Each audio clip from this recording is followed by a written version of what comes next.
1771 খ্রিস্টাব্দে board of director দেওয়ানি নিজেদের হাতে নেওয়ার এবং কোম্পানির কর্মচারীদের ভূমি রাজস্বের দায়িত্ব গ্রহণের নির্দেশ দেয়।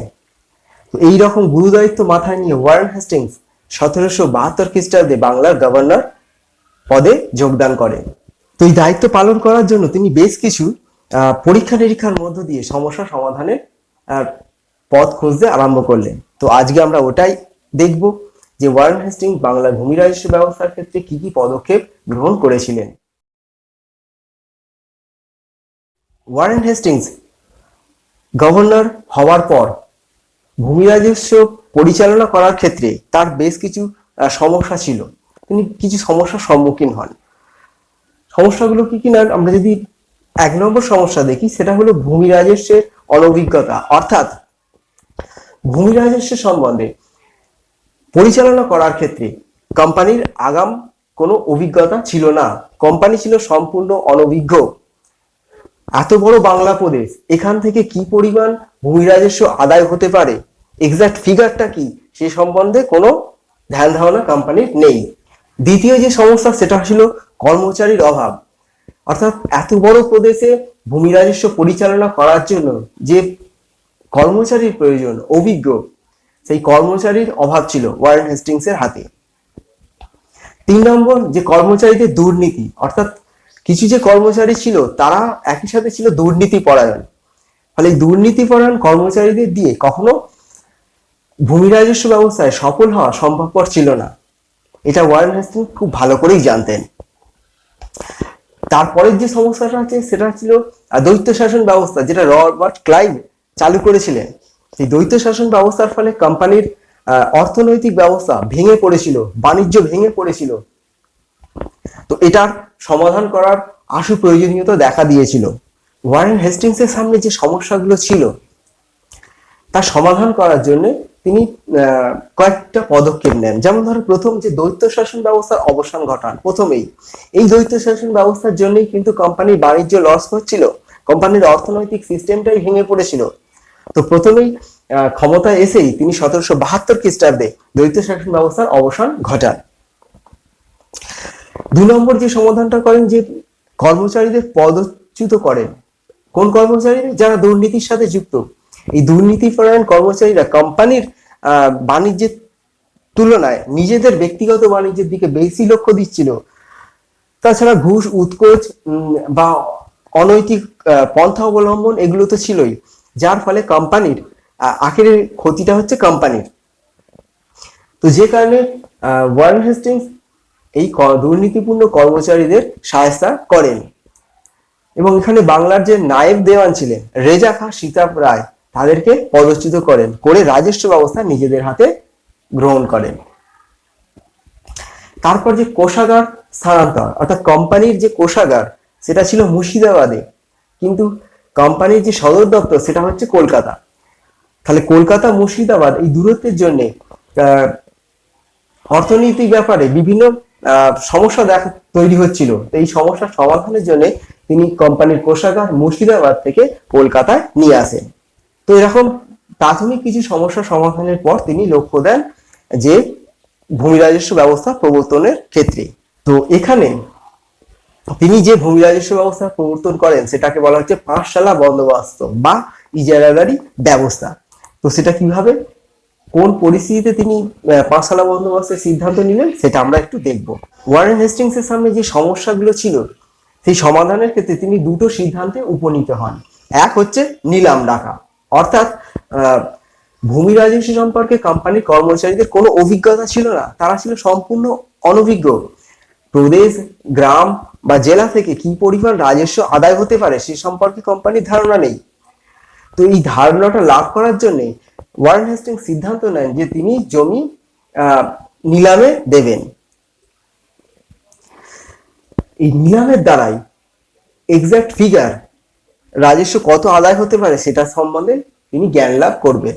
তাহলে প্রথম পদ্ধতি হলো নিলাম। আর দ্বিতীয় যে সিদ্ধান্তটা নিলেন সেটা হলো আয়ের স্থিতিশীলতা, অর্থাৎ কোম্পানির যে আয় তার মধ্যে কোনো স্থিতিশীলতা ছিল না এতদিন। তো তিনি চাইছিলেন যে কোম্পানির এক্সাক্ট আয় পার ইয়ার, প্রতি বছর একটা নির্দিষ্ট জায়গায় থাকুক, আয়ের মধ্যে একটা স্থিতিশীলতা আসুক, এটার জন্য তিনি কি করলেন যে 5 বছরের জন্য জমি ইজারা দেওয়া হবে, নিলামে ডাকা হবে। তো এটা ঠিক করে তিনি জমি ইজারা দেওয়ার ব্যবস্থা করলেন। এটাকেই বলা হচ্ছে পাঠশালা বন্দোবস্ত। তাহলে জমি ইজারা দিচ্ছে, লিজ দিচ্ছে কত দিনের জন্য না 5 বছরের জন্য। এই 5 বছরের জন্য লিজ দেওয়ার জন্য এটাকে বলা হয় পাঠশালা বন্দোবস্ত। তো এখানে তিনি করলেন কি, প্রথমেই না একটা ভ্রাম্যমাণ কমিটি স্থাপন করলেন। গভর্নর এবং তার কাউন্সিলের 4 জন সদস্যকে নিয়ে এই ভ্রাম্যমাণ কমিটি বা কমিটি অফ সার্কিট স্থাপন করলেন। এই কমিটি বিভিন্ন জেলায় ঘুরে ঘুরে সর্বোচ্চ পরিমাণ রাজস্ব প্রদানকারী ব্যক্তির হাতে জমি তুলে দেয়। অর্থাৎ যে ব্যক্তি সব থেকে বেশি রাজস্ব দিতে পারবে, দেওয়ার অঙ্গীকার করবে, 5 বছরের জন্য জমি তাকে ইজারা দেয়া হবে। এই ব্যবস্থাটাকেই বলা হচ্ছে ইজারাদারি ব্যবস্থা বা পাঠশালা বন্দোবস্ত। এবং এখানে আর একটা কথা বলে দেওয়া হয়, রাজস্ব দিতে না পারলে জমিদার তার জমিদারি হারাবে। তো এরপরে যে আরো কয়েকটা যে পদক্ষেপ নিয়েছিল সেটা হলো রাজস্ব বোর্ড গঠন করেন। না রাজস্ব ব্যবস্থা সম্বন্ধে আরো তথ্য অনুসন্ধানের জন্য ওয়ারেন হেস্টিংস 1773 খ্রিস্টাব্দে বোর্ড অফ রেভিনিউ বা রাজস্ব বোর্ড গঠন করলেন। এরপর তিনি কি করলেন যে কালেক্টর নিয়োগ, অর্থাৎ প্রতিটি জেলায় শাসন, বিচার এবং রাজস্ব আদায়ের জন্য তিনি একজন কালেক্টর নিয়োগ করলেন।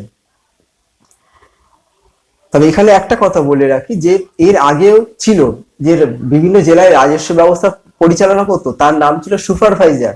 তো সুপারভাইজারদের দুর্নীতি থাকার জন্য তিনি এই সুপারভাইজার পদটা উঠিয়ে দেন, উঠিয়ে কালেক্টর নামে একটা নতুন পদ সৃষ্টি করলেন। আর তাকে সাহায্য করার জন্য একজন করে দেশীয় দেওয়ান নিয়োগ ঘটান। তো কিন্তু দেখো যে এই পাঠশালা বন্দোবস্ত একটা সময় আসে যে টোটালটাই ব্যর্থতায় পর্যবসিত হয়। তো কেন ব্যর্থ হয়েছিল না, প্রথম কারণ ছিল যে অবাঞ্ছিত জমিদার শ্রেণীর উত্থান ঘটে। অবাঞ্ছিত জমিদার শ্রেণী মানে তোমরা পাঠশালা বন্দোবস্তের শর্তের দিকে দেখতে পাবে যে সেখানে বলাই হয়েছে যে যে ব্যক্তি সর্বোচ্চ হারে রাজস্ব দিতে পারবে জমি তাকে ইজারা দেয়া হবে। এখন জমিদার শ্রেণী যারা, তারা কিন্তু প্রকৃত জানতো যে একটা এই এলাকা থেকে কত পরিমাণ রাজস্ব আদায় হতে পারে, এটা তাদের ধারণার মধ্যে ছিল। কিন্তু যারা অন্য শ্রেণীর মানুষ, যেমন ধরো ব্যবসায়ী, মহাজন, তালুকদার, তারা কিন্তু জমির রাজস্ব সম্বন্ধে তাদের কোনো ধারণা ছিল না। তারা জানতো যে এখান থেকে প্রচুর ইনকাম হবে, এই কারণে তারা রাজস্ব চড়া দামে হারে রাজস্ব চাপিয়ে দেয়, ডাক দেয়, নিলামে ডাক দিয়ে জমি নিয়ে নেয়। তার ফলে যারা জমিদার নয় এই ধরনের শ্রেণী এখানে ভিড় করে। তো জমিদার নয় অথচ জমিতে আসছে তারা, ফলে পুরো জমিদারি সিস্টেম, জমিদারি প্রথা বা কৃষি ব্যবস্থার পতন ঘটেছিল। তো এই অবাঞ্ছিত জমিদার শ্রেণীর সৃষ্টি হয়, যারা পাঠশালা বন্দোবস্তকে ধ্বংসের মুখে ঠেলে দিয়েছিল। এরপর পাঠশালা বন্দোবস্তের ব্যর্থতার আরেকটা কারণ হলো যে কৃষকের উপর অত্যাচার বৃদ্ধি। কারণ যারা জমি ইজারা নিয়েছে তারা তো বিপুল পরিমাণ মানে চড়া দামে রাজস্ব দেওয়ার অঙ্গীকার করেছে। এখন ওই বেশি পরিমাণ রাজস্ব তারা নেবে কার কাছ থেকে? তারা তো নেবে কৃষকের থেকে, নেবে নিয়ে কোম্পানিকে দেবে। ফলে রাজস্বের হার প্রচন্ড বৃদ্ধি পাওয়ায় কৃষকের উপর চাপ বাড়ে এবং কৃষকদের উপর অন্যায়, অত্যাচার, জুলুমবাজি প্রচন্ডভাবে বৃদ্ধি পেয়েছিল। এটা ছিল পাঠশালা বন্দোবস্তের অপর একটা খারাপ দিক বা তার ব্যর্থতার কারণ। তারপর ধরো কৃষির অবনতি ঘটে। যে সমস্ত ইজারাদাররা জমি ইজারা নেয় তাদের মূল লক্ষ্য ছিল অত্যাধিক পরিমাণে রাজস্ব সংগ্রহ করা, কৃষির উন্নয়নের দিকে তাদের কোনো লক্ষ্য ছিল না। ফলে কৃষির উন্নয়নের জন্য যে সেচ ব্যবস্থার প্রচলন ঘটানো, কৃষিতে ঋণ দেওয়া, সার, জল এগুলোর ব্যবস্থা করা, লাঙলের ব্যবস্থা করা, এগুলোতে তারা লক্ষ্য দেয়নি। ফলে কৃষির অবনতি হতে আরম্ভ করে। তারপরে দেখা যাচ্ছে যে প্রকৃত জমিদার শ্রেণীর অবনমন। প্রকৃত যে জমিদার শ্রেণী ছিল তারা কিন্তু এই নিলামে পেরে উঠছে না, কারণ তারা জানতো যে এক্সাক্ট কত রাজস্ব আদায় হতে পারে। কিন্তু যারা জমিদার নয়, অন্যান্য ধনী সম্প্রদায়, তারা অত্যাধিক হারে রাজস্ব চাপিয়ে দিচ্ছে। এই অত্যাধিক হারে রাজস্বের সাথে নিলামের ডাকের সাথে তারা কিন্তু পেরে উঠছে না। তারা সরে যাচ্ছে, প্রকৃত জমিদার শ্রেণী সরে যাচ্ছে। আবার অনেক সময় এরকমও হয়েছে যে জমিদার শ্রেণী নিজেদের মান সম্মান ঠাটবার বজায় রাখার জন্য সীমার বাইরে গিয়েও অতিরিক্ত হারে নিলামে ডাক দিয়ে জমি তো নিয়েছে, কিন্তু সেই পরিমাণ রাজস্ব আদায় হয়নি, ফলে তারা জমিদারি হারাতে বাধ্য হয়েছে। উদাহরণ হিসাবে আমরা রানী ভবানীর কথা বলতে পারি। তো এইভাবে দেখা যাচ্ছে যে জমিদার শ্রেণী দুর্দশার মধ্যে পতিত হয়েছিল। আর সর্বোপরি যে কোম্পানির আয়ের অনিশ্চয়তা, যে পাঁচশালা বন্দোবস্ত 5 বছরের জন্য ওয়ারেন হেস্টিংস করেছিলেন কেন না, কোম্পানির আয়ের একটা স্থিতিশীলতা আসবে। কিন্তু বাস্তবিক দেখা যাচ্ছে যে কোম্পানির আয়ের কোনো স্থিতিশীলতা আসেনি, কারণ বেশিরভাগ যারা ইজারাদার তারা জমিদার ছিল না, তারা শুধুমাত্র অত্যাধিক রাজস্বের লোভে নিলামে চড়া দামে জমি ইজারা নিয়েছিল। পরবর্তীকালে তারা ওই রাজস্ব কৃষকদের কাছ থেকে তুলতে পারেনি। তাছাড়া দেখা যাচ্ছে যে কোম্পানির কর্মচারীরা বেনামে জমি ইজারা নেয় এবং তারা ইচ্ছাকৃতভাবে কোম্পানিকে রাজস্ব মেটায়নি। তো এর ফলে ওয়ারেন হেস্টিংস এর যে উদ্দেশ্যটা ছিল কোম্পানির আয়ের নিশ্চয়তা নিয়ে আসা, স্থিতিশীলতা নিয়ে আসা, সেটাও সম্পূর্ণ ব্যর্থতায় পর্যবেসিত হয়। তো সুতরাং সব মিলিয়ে ইজারাদারি ব্যবস্থা একটা অরাজকতা বিশৃঙ্খল পরিস্থিতি সৃষ্টি করে এবং এখানে বলা বাহুল্য যে দিনের আলোর মতন পরিষ্কার হয়ে গিয়েছিল যে পাঁচশালা বন্দোবস্ত বা ইজারাদারি ব্যবস্থা সম্পূর্ণ ব্যর্থ হয়ে গেছে।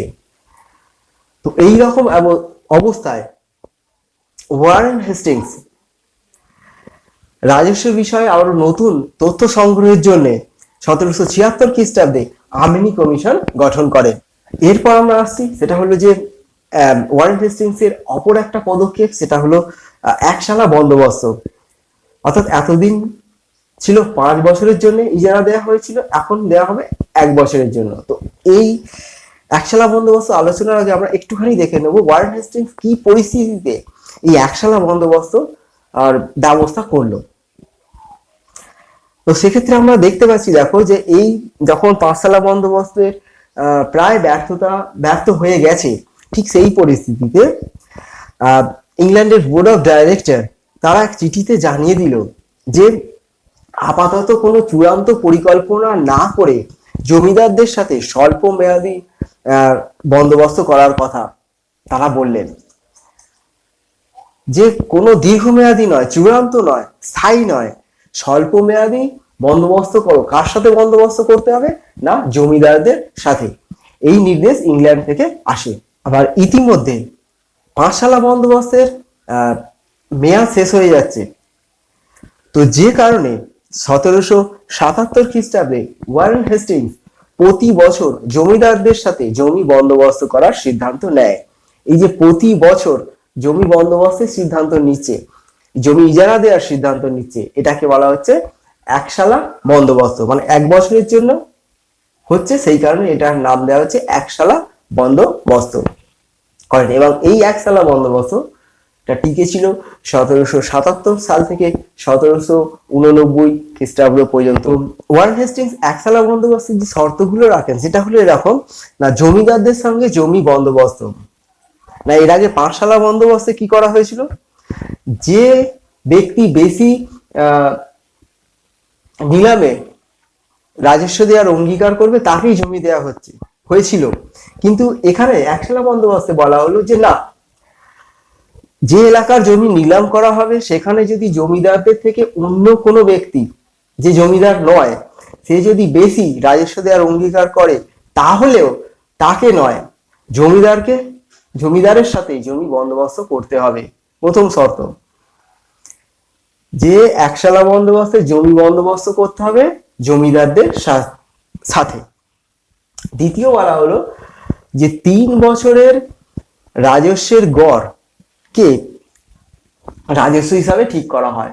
এখানে ব্যাপারটা কিরকম না, 3 বছর ধরো, আমরা হিসেবের জন্য একটা ধরি যে 3 বছর, প্রথম বছর রাজস্ব আদায় হয়েছে 30 টাকা, তার পরের বছর রাজস্ব আদায় হয়েছে 25 টাকা, তার পরের বছর রাজস্ব আদায় হয়েছে 20 টাকা। তাহলে কত হলো? 30, 25 এবং 20, 75 টাকা। 3 বছরে হয়েছে 75 টাকা। তাহলে 75কে 3 দিয়ে ভাগ, কত দাঁড়াচ্ছে? 3 25 75, মানে 25 টাকা। মানে 25 টাকা হবে প্রতি বছর রাজস্ব। তো এইভাবে 3 বছরের গড় করে রাজস্ব ঠিক করা হয়। আর 3 নম্বর যে শর্তটা রাখা হয় সেখানে বলা হলো যে জমিদার যদি তার রাজস্ব মেটাতে না পারে সেক্ষেত্রে তার জমিদারির এক অংশ বিক্রি করে বা উৎপন্ন ফসল আর শস্য মাধ্যমেও রাজস্ব দিতে পারবে। তো যাই হোক, এই একসালা বন্দোবস্ত যে সম্পূর্ণ ত্রুটিহীন এ কথাও আমরা বলতে পারি না, এরও বেশ কিছু ত্রুটি আমরা লক্ষ্য করি। যেমন ধরো যে রাজস্বের হার ছিল অত্যন্ত বেশি।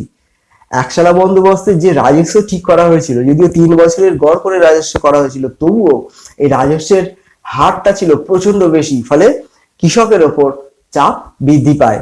অনেক সময় জমিদাররা এই একসালা বন্দোবস্তের ক্ষেত্রে রাজস্ব মেটাতে পারতো না। দ্বিতীয় হলো স্বল্প সময়, অর্থাৎ একসালা বন্দোবস্তের যে সময়টা ধার্য করা হয়েছিল সেটা 1 বছরের জন্য, যেটা সময়টা খুবই কম। 1 বছরে ফসল উৎপন্ন হবে, তারপর কৃষকরা জমিদারকে রাজস্ব দেবে, সেই রাজস্ব জমিদার কোম্পানিকে দেবে। মানে টোটাল সিস্টেমটা ক্ষেত্রে সময়টা খুবই কম ছিল, ফলে অনেক সময় জমিদারি বাজেয়াপ্ত হয়ে যেত। আর তারপরের যে ত্রুটিটা ছিল সেটা হলো আইন শৃঙ্খলার অবনতি ঘটে। একসালা বন্দোবস্তের জমিদারদের মূল উদ্দেশ্য ছিল রাজস্ব সংগ্রহ করা অত্যাধিক হারে। তো যে কারণে তারা প্রশাসন, শাসন, বিচার বা আইন শৃঙ্খলার দিকে খুব একটা লক্ষ্য দিতে পারেনি এবং এগুলোর অবনতি ঘটেছিল। এবার যদি আমরা ওয়ারেন হেস্টিংস এর ভূমি রাজস্ব ব্যবস্থার ফলাফলের দিকে তাকাই, তাহলে আমরা প্রথমেই বলবো যে ওয়ারেন হেস্টিংস ভূমি রাজস্ব ব্যবস্থা সম্বন্ধে যে পরীক্ষা নিরীক্ষা চালিয়েছিলেন তাতে কিন্তু তিনি খুব একটা সফল হতে পারেননি। কারণ আমরা এখানে দেখতেই পাচ্ছি যে 5 সালা বন্দোবস্ত ব্যর্থ হয়ে যায়, 1 সালা বন্দোবস্ত খুব একটা সুবিধে হয়নি, যদিও এটা অনেকদিন টিকে ছিল, কিন্তু এর বিকল্প কোনো ব্যবস্থা আসেনি। সেই কারণেই কিন্তু এই 1 সালা বন্দোবস্ত 1777 থেকে 1789 পর্যন্ত টিকে ছিল।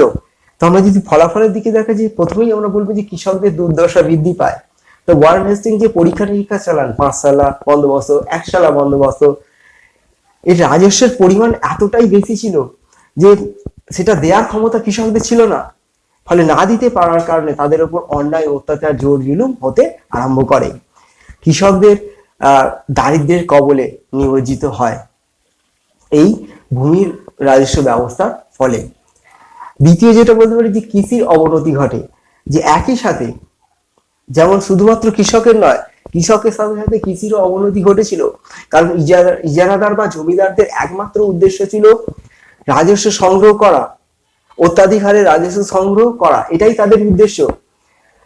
ফলে কৃষির উন্নয়নের দিকে তারা লক্ষ্য দেয়নি, কারণ জমির ওপর তাদের কোনো মালিকানা ছিল না। তারা জানে এবছর নিলামে আমি রাখছি, পরের বছর আমি যদি চড়া দামে নিলামে রাখতে না পারি অন্য কেউ নিয়ে নেবে, সুতরাং জমিটা 1 বছরের জন্য আমার কাছে আসছে।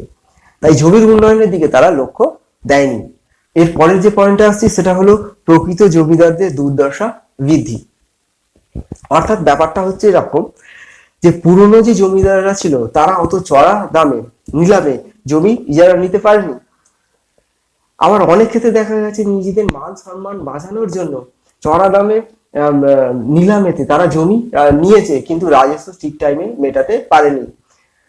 ফলে রাজস্বের কঠোরতা, অত্যাধিক রাজস্ব, অত্যাচার, এই সমস্ত কারণে যে পুরনো জমিদারদের অবস্থা প্রায় সঙ্গীন হয়ে উঠেছিল। এই জমিদার কুল প্রায় ধ্বংসের উপক্রম হয়েছিল। তো এই ছিল আজকের টপিক। যদি ভিডিওটা ভালো লাগে, বুঝতে পারো, অবশ্যই লাইক, কমেন্ট এবং শেয়ার করবে।